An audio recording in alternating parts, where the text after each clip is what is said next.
अब हम बात करेंगे अपने अगले टॉपिक की, वो क्या है, प्रोटीन्स। तो प्रोटीन्स जो है भाई वो क्या है, मोस्ट अबंडेंट बायोमोलिक्यूल्स है किसके अंदर, हमारे बायोस्फीयर के अंदर, यानी पूरे के पूरे वर्ल्ड के अंदर, अर्थ के ऊपर जो सबसे ज्यादा अबंडेंट बायोमोलिक्यूल्स मिलेंगे वो कौन से होंगे, प्रोटीन्स होंगे। ठीक है। इसके जो सोर्सेज हैं ह्यूमन बींग्स के लिए वो कौन कौन से हैं, एक तो मिल्क हो गया, ठीक है, चीज हो गया, पल्सेस हो गए, पीनट्स हो गए, फिश मीट एक्सेट्रा। ये हर एक बॉडी के पार्ट के अंदर मिलेंगे और हमारा बेसिक स्ट्रक्चर भी यही बनाते हैं। ठीक है। और फंक्शंस को मेंटेन करना और परफॉर्म करना भी इन्हीं का ही काम है। तो ग्रोथ और मेंटेनेंस में भी इनका बहुत ज्यादा रोल है। फिर उसके बाद हम बात करें किस वर्ड से आए हैं, ये प्रोटीन किस वर्ड से आए हैं। ठीक है। जिसका मतलब है प्राइम इम्पोर्टेंस, सबसे ज्यादा इम्पोर्टेंस इन्हीं की ही है। All proteins are polymers of alpha amino acids. जितने भी प्रोटीन्स है अगर आप उन्हें हाइड्रोलाइज करोगे यानी ब्रेक डाउन करोगे तो आपको क्या मिलेंगे, अल्फा अमीनो एसिड्स। ठीक है। यानी प्रोटीन्स को जब आप हाइड्रोलाइज करोगे, वाटर की प्रेजेंस में ब्रेक डाउन करोगे तो आपको क्या मिलेंगे, अल्फा अमीनो एसिड्स मिलेंगे। फर्दर आप इनको अगर आप ज्वाइन कर दोगे पेप्टाइड बॉन्ड के थ्रू, तो पेप्टाइड बॉन्डिंग होती है अल्फा अमीनो एसिड्स में, अगर आप पेप्टाइड बॉन्ड इनको ज्वाइन करना शुरू करोगे तो आपको दोबारा प्रोटीन्स मिल जाएंगे। ठीक है। अब हम बात करते हैं अमीनो एसिड्स की, ये क्या होते हैं। तो अमीनो एसिड्स क्या होते हैं भाई, जिनके पास अमीनो ग्रुप यानी NH2 ग्रुप और कार्बोक्सिलिक ग्रुप यानी COOH फंक्शनल ग्रुप्स दोनों प्रेजेंट होते हैं। ठीक है। और इन्हीं की ही पोजीशंस के बेसिस पे, यानी अमीनो ग्रुप और कार्बोक्सिल ग्रुप के रिस्पेक्टिव पोजीशंस के बेसिस पे हम डिफाइन करते हैं अल्फा बीटा गामा डेल्टा और भी बहुत सारे टाइप्स के अमीनो एसिड्स को। ठीक है। लेकिन प्रोटीन्स को जब आप हाइड्रोलाइज करते हो तो आपको क्या मिलते हैं, अल्फा अमीनो एसिड्स। ठीक है। प्रोटीन्स को जब ब्रेक डाउन करोगे तो हाइड्रोलाइज करोगे तो क्या मिलेगा, अल्फा अमीनो एसिड्स। ठीक है। इनके पास और भी अदर फंक्शनल ग्रुप्स हो सकते हैं। अब हम सबसे पहले बात करते हैं भाई ग्लाइसिन की। तो ग्लाइसिन जो है ये कैसा है, इसका टेस्ट कैसा होता है, स्वीट होता है। टायरोसिन की अगर आप बात करोगे ये सबसे पहले चीज से मतलब ऑब्टेन हुआ था। ठीक है। ग्रीक के इसलिए इसको वर्ड नाम दिया, टायरोस से ये आया। टायरोस का मतलब होता है चीज। ठीक है। और ग्लाइकोस का मतलब होता है स्वीट, यानी टेस्ट कैसा है इसका, स्वीट है, तो इसके लिए इसका नाम क्या रख दिया, ग्लाइसिन। फर्दर हम बात करें तो इनका कैसा होता है भाई, ट्राइवियल नेम होता है, मतलब इनको 3 लेटर से क्या करते हैं, डिनोट करते हैं। और आप इन्हें 1 लेटर के कोड से भी क्या कर सकते हो, डोनेट कर, मतलब वो कर सकते हो, राइट डाउन कर सकते हो। अब यहाँ पे जो ये आर ग्रुप दिख रहा है, हमें 2 ग्रुप तो पता चल गया, एक तो NH2 है, एक दूसरा कौन सा है, कार्बोक्सिलिक ग्रुप। ये कौन सा है, अमीनो ग्रुप। और ये कौन सा है, कार्बोक्सिल ग्रुप। ठीक है। ये जो आर ग्रुप है ये कैसा है, वेरिएबल। कैसा है, वेरिएबल, यानी कि ये वेरी करेगा। अगर यहाँ पे आर जो है वो हाइड्रोजन हुआ तो ये जो स्ट्रक्चर बनेगी, अगर यहाँ पे एच आ जाए, सिर्फ एच, तो H H C O H और NH2, ये स्ट्रक्चर क्या होगी, ग्लाइसिन, क्या होगी, ग्लाइसिन। ठीक है। अब एक बात बताइए कि ये जो कार्बन है इसके जो चारों ग्रुप हैं वो कैसे हैं, डिफरेंट, है ना, सॉरी, चारों ग्रुप कैसे होने चाहिए थे, डिफरेंट होने चाहिए थे, तब जाके ये क्या होता है, कायरल कार्बन। लेकिन इस टाइम पे यहाँ पे 2 ग्रुप जो है वो क्या हो गए, सेम, यानी कि यहाँ पे 2 हाइड्रोजन हो गए, तो ये 2 ग्रुप कैसे हो गए, सेम हो गए। तो इसकी वजह से क्या होगा भाई, ऑप्टिकली इनएक्टिव। लेकिन फर्दर आप जितने भी अमीनो एसिड्स की बात करोगे वो सारे के सारे क्या होंगे, ऑप्टिकली एक्टिव। तो सिर्फ ग्लाइसिन को छोड़ के बाकी सारे के सारे कैसे ऑप्टिकली एक्टिव, सिर्फ ग्लाइसिन ही ऐसा है जो कैसा है, ऑप्टिकली इनएक्टिव है। ठीक है। इसके बाद हम बात करते हैं अमीनो एसिड्स जो होते हैं। अमीनो एसिड्स की अगर आप बात करोगे, अमीनो एसिड्स को आप क्लासिफाई कर सकते हो 3 पार्ट्स में, न्यूट्रल, बेसिक और एसिडिक। अगर अमीनो ग्रुप ज्यादा हुए, ठीक है, अगर नंबर ऑफ अमीनो ग्रुप ज्यादा हुआ COH के कंपैरिजन में, तो उसे आप क्या बोलोगे, अगर अमीनो एसिड्स ज्यादा हुए तो वो होगा बेसिक नेचर का। अगर COH ग्रुप ज्यादा हुए यानी एसिडिक ग्रुप अगर ज्यादा हुआ तो वो कैसा एसिड हो जाएगा, अमीनो, कैसा हो जाएगा, एसिडिक टाइप का। ठीक है। एक होते हैं न्यूट्रल अमीनो एसिड्स, जब अमीनो ग्रुप और कार्बोक्सिलिक ग्रुप दोनों की अमाउंट क्या हो जाए, बराबर हो जाए, दोनों का नंबर क्या हो जाए, सेम, तो उन्हें हम क्या बोलेंगे, न्यूट्रल। तो एक तो है हमारे पास कौन सा, न्यूट्रल।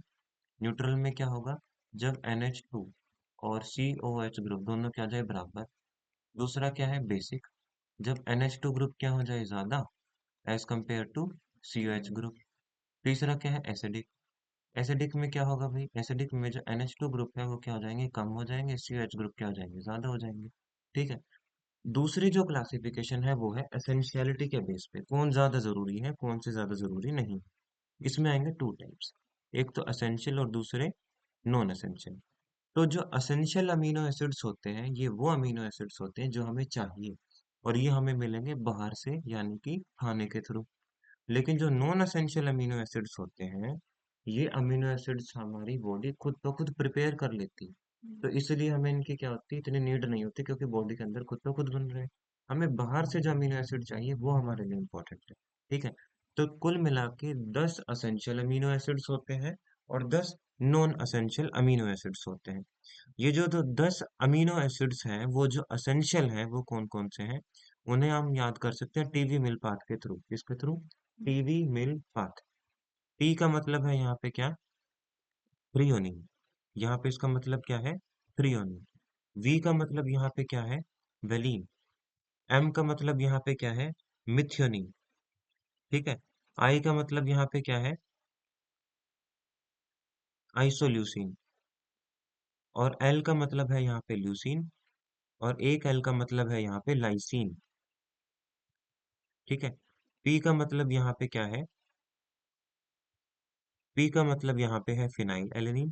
ठीक है। ए का मतलब है यहाँ पे आर्जिनिन। और टी का मतलब है यहाँ पे थ्रियोनिन, ट्रिप्टोफैन कह लीजिए, थ्रियोनिन कह लीजिए। और एच का मतलब यहाँ पे है हिस्टिडीन। ठीक है। तो इस तरीके से आपको ये सारे के सारे नाम याद करने हैं टीवी मिलपाथ के थ्रू। उसके बाद हम बात करें, इसके अलावा जितने भी अमीनो एसिड्स बच जाएंगे वो कैसे होंगे, नॉन असेंशियल। अगर हम असेंशियल भी याद कर लेंगे तो ऑटोमेटिकली हम एलिमिनेट कर पाएंगे नॉन असेंशियल। ठीक है। इसके बाद हम बात करते हैं नेक्स्ट टॉपिक की। अमीनो एसिड जो होते हैं वो कलरलेस होते हैं, क्रिस्टलाइन सॉलिड्स होते हैं। ठीक है। कलरलेस मतलब ट्रांसपेरेंट होंगे, क्रिस्टलाइन सॉलिड मतलब क्रिस्टल्स की फॉर्म में, सॉलिड की फॉर्म स्टेट में आपको देखने को मिलेंगे। वाटर सोल्यूबल होते हैं, हाई मेल्टिंग पॉइंट होता है। ठीक है। सॉल्ट की तरह बिहेव करते हैं।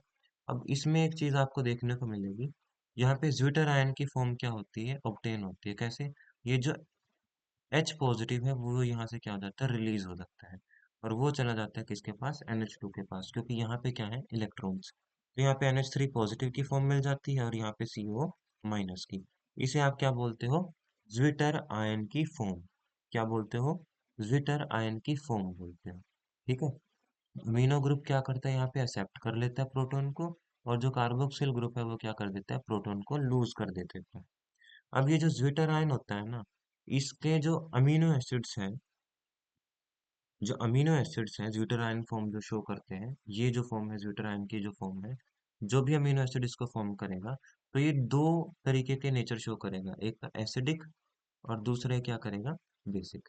ऐसा क्यों? क्योंकि एसिड्स क्या होंगे, जो H पॉजिटिव को एक्सेप्ट करें, सॉरी, एक तो होगा एसिड जो H पॉजिटिव को क्या कर दे, डोनेट कर दे। ठीक है। और बेस क्या होगा, जो H पॉजिटिव को एक्सेप्ट कर ले। तो ये क्या करेंगे, H पॉजिटिव को रिलीज कर देंगे एज एन एसिड, और एक्सेप्ट कर लेंगे एज एन बेस। तो ये दोनों नेचर ही शो करते हैं, एसिड्स के साथ भी रिएक्ट कर जाते हैं और बेस के साथ भी। ठीक है। और वैसे भी बेस जो है वो नेगेटिव चार्ज वाले होते हैं, तो उन्हें पॉजिटिव चार्ज चाहिए, तो वो अमीनो ग्रुप के पास जाएंगे। ठीक है। एसिड्स क्या होते हैं, जिनके पास पॉजिटिव चार्ज होता है वो किसके पास जाएंगे, नेगेटिव वाले के पास। ठीक है। इसके बाद हम बात करें, ये हमने बात कर लिया कि ग्लाइसिन को छोड़ के जितने भी अमीनो एसिड्स हैं वो ऑप्टिकली एक्टिव हैं, क्योंकि ग्लाइसिन के केस में यहाँ पे क्या होता है भाई, यहाँ पे दो H ग्रुप आ जाते हैं। लेकिन अगर यहाँ पे कोई डिफरेंट ग्रुप होता तब ये क्या हो जाता, ऑप्टिकली एक्टिव। इस टाइम पे यहाँ पे दो ग्रुप कैसे हो गए, सेम। जब दो ग्रुप यहाँ पे सेम हो जाएंगे तो उसे हम क्या बोलेंगे, ऑप्टिकली इनएक्टिव। एक्टिव होने के लिए चारों ग्रुप जो है वो क्या होने चाहिए, डिफरेंट होने चाहिए। ठीक है। इतना समझ में आ गया। इसके बाद हम बात करते हैं डी और एल फॉर्म की। देखिए, ऐसे अमीनो एसिड्स जिनके अंदर,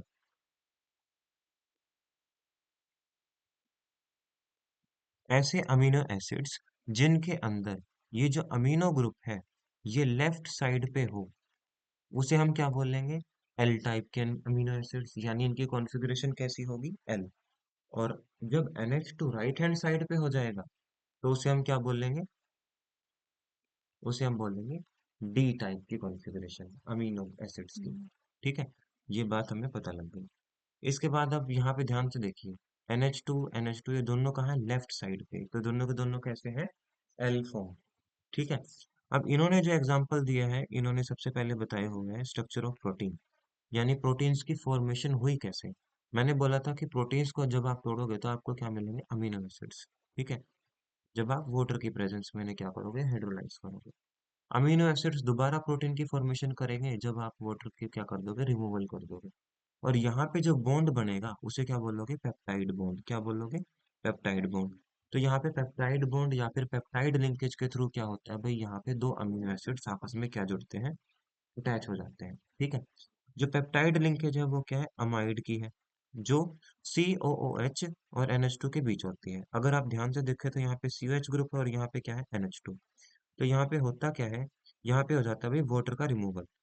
तो इस तरीके से एक तो हाइड्रोजन चला जाता है, एक हाइड्रोक्सिल ग्रुप चला जाता है। ठीक है, और यहाँ पे क्या बनता है भाई, यहाँ पे वाटर का रिमूवल हो जाता है और CONH के थ्रू ये क्या आ जाता है, ज्वाइन हो जाते हैं। यही क्या है, पेप्टाइड लिंकेज। ये क्या है, पेप्टाइड लिंकेज। अब यहाँ पे जो इन्होंने अमीनो एसिड लिया है, देखिए ध्यान से, ये जो CH2 है इसे आप ऐसे लिख सकते हो, है ना। तो ये क्या है, ग्लाइसिन। ये क्या है, ग्लाइसिन। यहाँ पे CH3 ग्रुप लगा है और एक क्या लगा है, H ग्रुप। ठीक है, तो ये जो CH3 ग्रुप है ये R ग्रुप ही तो है, जोन सा वेरिएबल है। तो इसे आप क्या बोलोगे, ये होता है एलेनिन। क्या है ये, एलेनिन। और जब इन दोनों को जोड़ा तो क्या बन गया, ग्लाइसिन प्लस एलेनिन, ग्लाइसिल एलेनिन। ठीक है, ग्लाइसिल एलेनिन। ये अक्सर क्वेश्चंस में पूछा जाता है, तो इसे 5 स्टार मार्क कर लो। ठीक है, इसके बाद जब दो अमीनो एसिड्स जुड़ेंगे उन्हें हम बोलेंगे डाइपेप्टाइड। अगर तीन जुड़ेंगे तो हम उन्हें बोलेंगे ट्राइपेप्टाइड। ठीक है, अगर चार जुड़ेंगे तो टेट्रापेप्टाइड, पांच जुड़ेंगे पेंटा, छह जुड़ेंगे हेक्सा। ठीक है, और जब बहुत सारे मोर देन 10 अमीनो एसिड्स होंगे उन्हें हम क्या बोलेंगे, पॉलीपेप्टाइड। ठीक है, और कुछ ऐसे भी होते हैं जिनका जो मास है वो 10,000 यूनिट से भी क्या चला जाता है, ज्यादा चला जाता है, और उन्हें हम क्या बोलते हैं, मेनली प्रोटीन्स। क्योंकि इनका जो मास है वो 10,000 डेल्टन यूनिट से क्या हो गया, बढ़ गया। इसके बाद हम बात करते हैं आगे, कुछ पॉलीपेप्टाइड्स ऐसे भी होते हैं जिनके पास बहुत कम अमीनो एसिड्स होते हैं। ठीक है, तो वो है हमारे पास कौन से, एक इंसुलिन, जो हमारे एक हार्मोन है इंसुलिन। ठीक है, जो ग्लूकोज जो है, डायबिटीज के जो पेशेंट्स होते हैं उनके अंदर जो ग्लूकोज की अमाउंट होती है वो ज्यादा हो जाती है, उसको कम करने के लिए इंसुलिन के इंजेक्शन लगते हैं। तो ये 51 अमीनो एसिड से मिलके बना हुआ होता है कौन सा, इंसुलिन। ठीक है, ये भी बहुत इंपॉर्टेंट है। ये भी चीज बहुत बार पेपर्स में पूछते हैं, इसके अंदर कितने होते हैं भाई। ठीक है, अब हम बात करते हैं प्रोटीन्स को क्लासिफाई करते हैं। प्रोटीन्स को अगर आप मेनली क्लासिफाई करो, टू पार्ट्स में होंगे, एक तो फाइब्रस और दूसरा ग्लोबुलर। फाइब्रस वो होंगे जो फाइबर की फॉर्म में होंगे। ठीक है, अगर ये फाइबर की फॉर्म में होंगे तो ये ब्रांच्ड होंगे। अगर ये ब्रांच्ड होंगे तो पक्का ये इनसोल्यूबल भी होंगे वाटर के अंदर। ठीक है, तो इसके अंदर क्या होता है भाई, हाइड्रोजन बॉन्ड होता है और डाइसल्फाइड बॉन्ड होता है। ब्रांच्ड होते हैं और इनसोल्यूबल होते हैं वाटर के अंदर। एग्जाम्पल क्या है इसका, कैरेटीन हमारे हेयर के अंदर, दूसरा है मायोसिन हमारे मसल्स के अंदर। ठीक है, तो ये चीज है। दूसरी बात, हम बात करते हैं ग्लोबुलर प्रोटीन्स की, जो ग्लोब्यूल यानी स्फेरिकल स्ट्रक्चर्स टाइप के प्रेजेंट होते हैं। इंसुलिन और एल्बुमिन इसके दोनों क्या है, एग्जाम्पल है। ठीक है, दोनों के दोनों क्या होते हैं, ये वाटर सोल्यूबल होते हैं। ठीक है, और स्फेरिकल इनकी क्या होती है, शेप होती है, जैसा कि मैंने बताया। अब आप बात करते हो स्ट्रक्चर और शेप के बेस पे कितने हैं, स्ट्रक्चर कैसी होगी इनकी और शेप कैसे दिखेगी। इसके बेस पे सबसे पहला तो है प्राइमरी। प्राइमरी वो होंगे भाई जिनके पास ना सिंपल क्या होगी, चेन। ठीक है, ये क्या होंगे, चेन लाइक प्रोटीन्स होंगे। और हर एक अमीनो एसिड किसके मिलके बना होगा, पेप्टाइड बॉन्ड के थ्रू क्या होगा, वो ज्वाइंट होगा। किसके थ्रू, पेप्टाइड बॉन्ड के थ्रू वो क्या होगा, ज्वाइंट होगा हर एक अमीनो एसिड। ठीक है, तो ये चीज हमने डिस्कस कर ली। दूसरा क्या होता है, सेकेंडरी प्रोटीन। सेकेंडरी प्रोटीन के अंदर क्या होता है भाई, जो लॉन्ग पॉलीपेप्टाइड चेन है वो क्या करती है, वो दो टाइप के स्ट्रक्चर्स में बढ़ जाती है, एक तो अल्फा हेलिक्स और दूसरा बीटा प्लेटेड शीट। ये है अल्फा हेलिक्स का स्ट्रक्चर। ये राइट हैंडेड कोयल लाइक स्ट्रक्चर होता है। अगर हम बीच में एक रोड लें और इसको इस तरीके से आसपास कोयल कर दें, ठीक है, तो उसे हम क्या बोलेंगे, अल्फा हेलिक्स का स्ट्रक्चर बोल देंगे। इसके अंदर क्या होता है भाई, इसके अंदर हाइड्रोजन बॉन्डिंग हुई होती है। ठीक है, क्या हुई होती है, हाइड्रोजन बॉन्डिंग इसके अंदर क्या होती है, शो होती है। एक तो कार्बोनिल ग्रुप के बीच में और एक एनओएच के, एनएच के। ठीक है, तो सीओ कार्बोनिल ग्रुप और एनएच अमीनो ग्रुप, इन दोनों के बीच में क्या होती है, हाइड्रोजन बॉन्डिंग होती है। ठीक है, दूसरा क्या है, बीटा प्लेटेड शीट। एक शीट लाइक स्ट्रक्चर आपको देखने को मिलता है सेकेंडरी प्रोटीन का। इसके अंदर भी क्या होते हैं, इंटरमॉलिक्यूलर हाइड्रोजन बॉन्डिंग्स होती है। ठीक है, तो ये दोनों का दोनों स्ट्रक्चर है इसके अंदर, अल्फा हेलिक्स और बीटा प्लेटेड शीट। तीसरा हमारे पास एग्जांपल है टर्शरी स्ट्रक्चर का। देखिए, जब आप प्राइमरी को थोड़ा सा कोयल कर दोगे इस तरीके से तो बन जाएगा सेकेंडरी। इसको जब फर्दर और ज्यादा कोयल कर दोगे तो क्या बन जाएगा, टर्शरी। इसको जब और ज्यादा कोयल कर दोगे तो क्या बन जाएगा, क्वाaternary। ठीक है, ये जो टर्शरी स्ट्रक्चर है, ये किससे मिलके बना भाई, जब आपने सेकेंडरी को फर्दर क्या कर दिया, और ज्यादा कोयल कर दिया, यानी फोल्डिंग कर दी। ठीक है, और ये फॉर्म क्या करेगा, फाइब्रस और ग्लोबुलर। तो हमने अभी अभी जो पार्ट्स पढ़े वो किसके थे, टर्शरी के एग्जांपल थे। तो ये फॉर्मेशन कर रहा है फाइब्रस प्रोटीन्स की और ग्लोबुलर प्रोटीन्स की। इनके अंदर जो मेन फोर्सेस हैं वो कौन कौन सी हैं, हाइड्रोजन बॉन्डिंग है, डाइसल्फाइड लिंकेजेस है, वेंडरवॉल फोर्सेस है, और इलेक्ट्रोस्टैटिक फोर्सेस ऑफ अट्रैक्शन। इसके बाद हम बात करते हैं क्वाटरनरी स्ट्रक्चर्स की। फर्दर आप टर्शरी प्रोटीन्स को फर्दर कोयल कर दो तो आपको क्वाटरनरी स्ट्रक्चर देखने को मिल जाएगा प्रोटीन्स का। ठीक है, तो ये चीज है, कोयलिंग बढ़ती जा रही है, और प्राइमरी से लेके आप क्वाटरनरी की तरफ क्या करते चले जा रहे हो, बढ़ते चले जा रहे हो। इसके बाद हम बात करते हैं डीनेचुरेशन ऑफ प्रोटीन की। देखिए, ये जो थ्री डायमेंशनल स्ट्रक्चर है इनकी, ये जो कॉइल्ड स्ट्रक्चर है, जब ये टूट जाए, ठीक है, जब भी टूट जाए, इनको हमने टेम्परेचर दे दिया, कोई भी हार्श कंडीशन दे दी, तो उसे हम क्या बोलेंगे, डीनेचुरेशन ऑफ प्रोटीन। ठीक है, और इनकी जो एक्चुअल स्ट्रक्चर होती है उसे हम क्या बोलते हैं, नेटिव प्रोटीन। ठीक है, क्योंकि इस टाइम पे ये क्या करते हैं, इनके पास खुद की एक स्ट्रक्चर भी होती है और ये खुद अपनी एक्टिविटी परफॉर्म भी कर रहे होते हैं, उसे हम बोल देते हैं नेटिव प्रोटीन। यानी इसके पास एक खुद की स्ट्रक्चर भी है और साथ ही साथ ये बायोलॉजिकल एक्टिविटी भी परफॉर्म कर रहा है। ठीक है, लेकिन जब आप इसको फिजिकल चेंज के थ्रू इंट्रोड्यूस करवाते हो, यानी टेम्परेचर दे दिया या आपने केमिकल चेंज दे दिया, पीएच चेंज कर दिया, हाइड्रोजन बॉन्ड्स आपने इसके तोड़ दिए, तो इसकी वजह से इसकी क्या हो जाएगी, अनफोल्डिंग। पहले तो ये कैसे थे, फोल्ड थे, अभी कैसे होते चले जाएंगे, अनफोल्ड होते चले जाएंगे। ठीक है, और लास्ट में आपको क्या मिलेगा, सिंपल स्ट्रक्चर्स। तो जब अनफोल्डिंग हुई इसकी, तो इनकी जो बायोलॉजिकल एक्टिविटी थी वो क्या हो गई, खत्म हो गई। ठीक है, इसे ही क्या बोलते हैं, डीनेचुरेशन ऑफ प्रोटीन। यानी जब आप किसी लिविंग प्रोटीन को फिजिकल चेंजेस या फिर केमिकल चेंजेस से इंट्रोड्यूस करवाते हो, तो उसका जो बायोलॉजिकल एक्टिविटी है और उसका जो स्ट्रक्चर है वो दोनों क्या हो जाते हैं, लॉस हो जाते हैं। उसे क्या बोलते हो, डीनेचुरेशन ऑफ प्रोटीन्स। ठीक है, डीनेचुरेशन के दौरान सेकेंडरी और टर्शरी स्ट्रक्चर्स जो है वो क्या हो जाते हैं भाई, कंप्लीटली अपनी डीनेचुरेशन शो कर देते हैं। सेकेंडरी और टर्शरी डीनेचुरेशन शो करते हैं, लेकिन प्राइमरी को कुछ भी नहीं होता। प्राइमरी क्योंकि स्ट्रेट चेन की फॉर्म में है। ठीक है, अब इसका एग्जांपल क्या है, बॉइल्ड एग। जब आप एग को बॉईल करते हो तो बिल्कुल क्या हो जाता है, वो कंडेंस हो जाता है। ठीक है, वो किसका एग्जांपल है, डीनेचुरेशन ऑफ प्रोटीन। दूसरा क्या है, दूध से दही बनना, ये भी क्या है, डीनेचुरेशन ऑफ प्रोटीन्स। ठीक है, ये किसके थ्रू हुआ, लैक्टिक एसिड बैक्टीरिया जो था मिल्क के अंदर, उसने सारे के सारे क्या कर दिया, उसको क्या कर दिया, प्रोटीन्स को डीनेचुरेट कर दिया, और उससे क्या हेल्प से क्या बना दिया, उसने कर्ड बना दिया। अब हम बात कर रहे हैं इससे रिलेटेड क्वेश्चंस की। अब हम प्रोटीन्स के करेंगे क्वेश्चन। देखिए, प्रोटीन्स का जो सबसे पहला जो क्वेश्चन दिया हुआ है इन्होंने, वो दिया हुआ है कि जितने भी naturally occurring alpha amino acids होते हैं except glycine are optically active.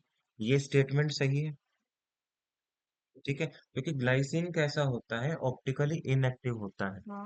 Glycine कैसा होता है, ऑप्टिकली इनएक्टिव होता है। ठीक है, बाकी जितने भी अमीनो एसिड्स हैं वो सारे के सारे क्या होते हैं, ऑप्टिकली एक्टिव।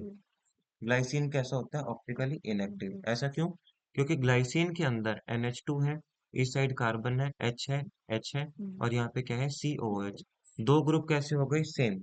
यानी कि ये कायरल कार्बन नहीं है, इसीलिए कैसा है, ऑप्टिकली इनएक्टिव है।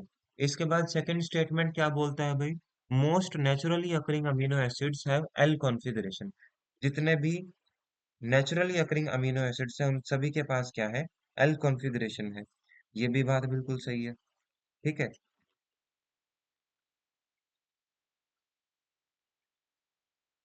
चलो, ये कौन सा क्वेश्चन है? 38।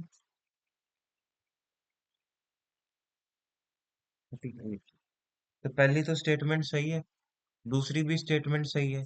क्या ये इसकी करेक्ट एक्सप्लेनेशन है? नहीं, क्योंकि उसने ये नहीं बताया कि भाई इसने हमने किसके बेसिस पे डिफरेंशिएट किया है इनको। हमने इसको कायरलिटी के बेस पे क्या किया है, डिफरेंशिएट किया है। ठीक है। इसके बाद नेक्स्ट क्वेश्चन क्या है, इसका आंसर क्या आ जाएगा? बी।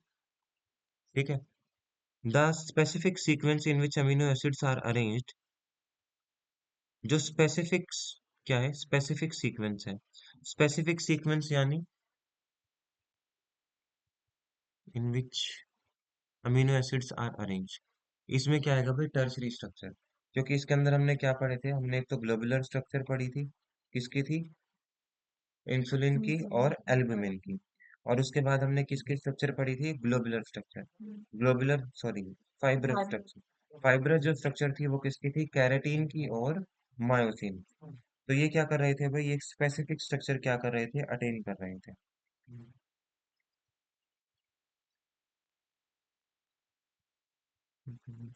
ये क्या है? Specific sequence. टर्शरी में तो ग्लोबुलर क्या बनेंगे, एंड फाइब्रस स्ट्रक्चर्स बनेंगे। क्वार्टनरी का एग्जांपल है हीमोग्लोबिन। ठीक है।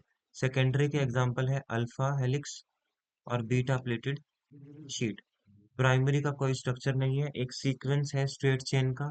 ठीक है, इसलिए इसका आंसर क्या हो जाएगा? ए। उसके बाद क्या है, बीटा प्लेटेड स्ट्रक्चर किसका है? सेकेंडरी का। अल्फा हेलिक्स स्ट्रक्चर जो है वो क्या है? Feature of polypeptides. ठीक है। 41 का क्या आएगा? बी। फिर उसके बाद 42। इसमें क्या बोल रहा है भाई? कर्डलिंग ऑफ मिल्क, ये किसका एग्जाम्पल है? ये है डीनेचुरेशन का। अभी अभी बताया मैंने कि दूध से दही बनना, ये क्या है? डीनेचुरेशन। ठीक है। और उसके बाद क्या है भाई? ये जो अल्फा हेलिक्स है, ये कौन सा स्ट्रक्चर होता है, सेकेंडरी या प्राइमरी? ये होता है सेकेंडरी स्ट्रक्चर, क्योंकि सेकेंडरी के अंदर आता है एक तो अल्फा हेलिक्स और दूसरा आता है बीटा प्लेटेड शीट। तो इसका आंसर क्या चला जाएगा? डी। नेक्स्ट हमारे पास क्या एग्जांपल है, क्वेश्चन है 43। Amino acids which can not be synthesized in the body, जो हमारी बॉडी के अंदर नहीं बन सकते, वो कौन से थे? वो थे असेंशियल अमीनो एसिड्स। ठीक है। और जो हमें डाइट से मिलेंगे वही कौन से हैं? ये असेंशियल अमीनो एसिड्स। ठीक है। असेंशियल कौन से होंगे? जो हमें अपनी डाइट से मिलेंगे, लेकिन जो हमारी बॉडी खुद ब खुद बना ले, सेल्फ फॉर्मेशन कर ले हमारी बॉडी, उसे हम क्या बोलेंगे? Non essential amino acids. जो हेलिक्स स्ट्रक्चर है प्रोटीन्स की, वो किसके थ्रू स्टेबलाइज होती है? Helix structure. इसमें क्या होती थी? Hydrogen bonding. हेलिक्स स्ट्रक्चर में क्या होती थी? Hydrogen bonding. ठीक है।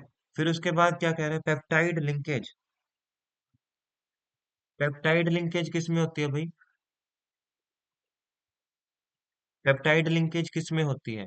अमीनो एसिड्स पेप्टाइड बॉन्ड्स के थ्रू क्या होते हैं? अटैच होते हैं। तो इनकी हेल्प से क्या बनता है? प्रोटीन। तो अमीनो एसिड जब पेप्टाइड बॉन्ड के थ्रू जुड़ते हैं तो उससे क्या बनता है? प्रोटीन। तो यहाँ पे आंसर क्या आएगा? प्रोटीन्स। नेक्स्ट, अमीनो एसिड्स कैसे होते हैं भाई? एसिडिक, बेसिक, न्यूट्रल या फिर एम्फोटेरिक? हमने अमीनो एसिड्स में पढ़ा था कि ज्विटर आयन की फॉर्मेशन करते हैं, किसकी? ज्विटर आयन की। यानी ये एसिडिक और बेसिक दोनों नेचर शो करते हैं, इसलिए इसका आंसर क्या आएगा? एम्फोटेरिक। नेक्स्ट हमें क्या बोलता है भाई? एल्बुमिन जो है क्या वो एक ग्लोबुलर प्रोटीन है? यस, क्योंकि ग्लोबुलर प्रोटीन जो है इसके अंदर दो पार्ट्स थे, एक तो इंसुलिन और दूसरा क्या था? एल्बुमिन। ये स्फेरिकल स्ट्रक्चर्स के होते हैं। फिर उसके बाद बोल रहा है भाई polypeptide chain coils around to give a straight chain।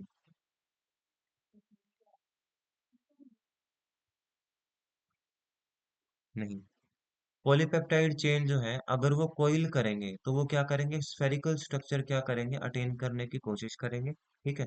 जो स्ट्रेट चेन है प्रोटीन्स की, जब उसे आप कोइल करोगे तो वो क्या करेंगे? धीरे धीरे करके स्फेरिकल स्ट्रक्चर अटेन करना शुरू कर जाएंगे। तो ये सेकंड स्टेटमेंट क्या हो गई? गलत हो गई। फर्स्ट वाली ट्रू हो गई कि अल्बुमिन जो है ग्लोबुलर प्रोटीन है, और जो पॉलीपेप्टाइड चेन है तो वो स्ट्रेट चेन की फॉर्म नहीं करेंगे, बल्कि किससे करेंगे, स्फेरिकल स्ट्रक्चर अटेन करने की कोशिश करेंगे। इसलिए इसका आंसर क्या हो जाएगा, सी। उसके बाद हमें बोलता है 48 क्वेश्चन में, ग्लाइकोसिडिक लिंकेज और पेप्टाइड लिंकेज के बीच में डिफरेंस क्या है। देखिए, जो ग्लाइकोसिडिक लिंकेज है वो तो हमें देखने को मिलती है शुगर्स के केस में, ठीक है, यानी कार्बोहाइड्रेट्स के केस में। लेकिन जो पेप्टाइड लिंकेज है वो हमें पेप्टाइड बॉन्ड के अंदर देखने को, सॉरी, अमीनो एसिड्स के अंदर देखने को मिलती है। किसके अंदर, अमीनो एसिड्स के अंदर हमें देखने को मिलती है ना। पेप्टाइड जो लिंकेज होती है वो किसके अंदर देखने को मिलती है हमें, अमीनो एसिड्स के केस में, जिसमें वाटर का रिमूवल होता है। लेकिन जब आप इनकी बात करोगे मोनोसेक्राइड्स की, तो इनके केस में क्या होता है, इनके केस में होता है ग्लाइकोसिडिक लिंकेज, जब ऑक्सीजन के थ्रू ये जुड़ते हैं। उसके बाद ये बोला है भाई इन्होंने, एनोमर्स का एग्जांपल दीजिए, define the following terms with suitable examples of each. Anomers,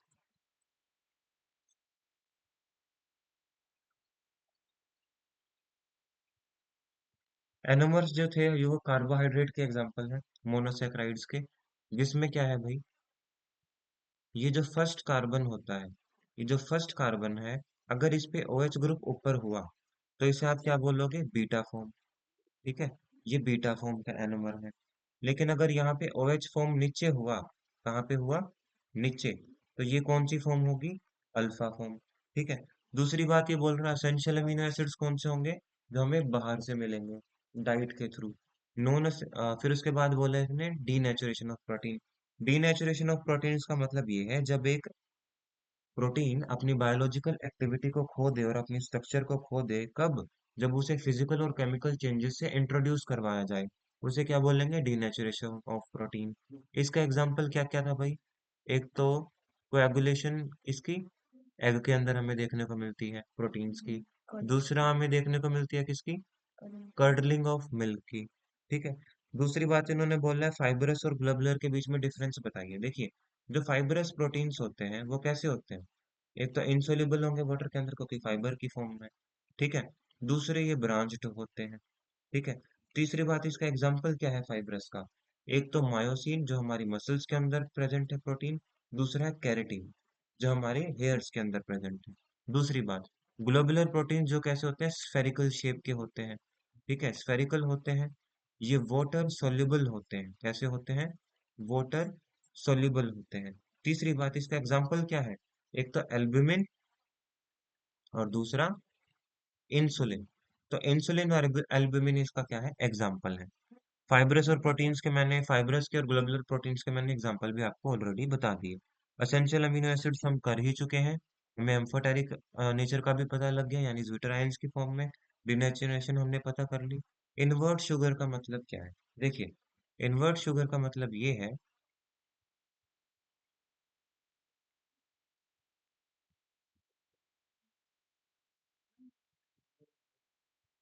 जब आप सुक्रोज को ब्रेक डाउन करते हैं, तो सुक्रोज को जब आप ब्रेक डाउन करते हैं तो ये डेक्स्ट्रो रोटेटरी से लीवो रोटेटरी के नेचर में आ जाता है, ठीक है।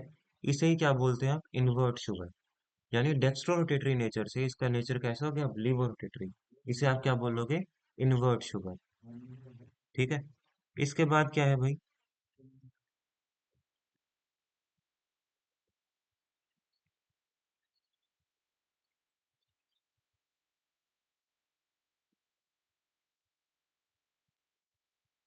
इसके बाद नेक्स्ट जो है वो क्या है, डीनेचुरेशन ऑफ प्रोटीन हमने कर लिया, हमने एसेंशियल अमीनो एसिड्स कर लिए, एम्फोटेरिक बिहेवियर हमने देख लिया, जब भाई जो COOH ग्रुप है अमीनो एसिड्स में,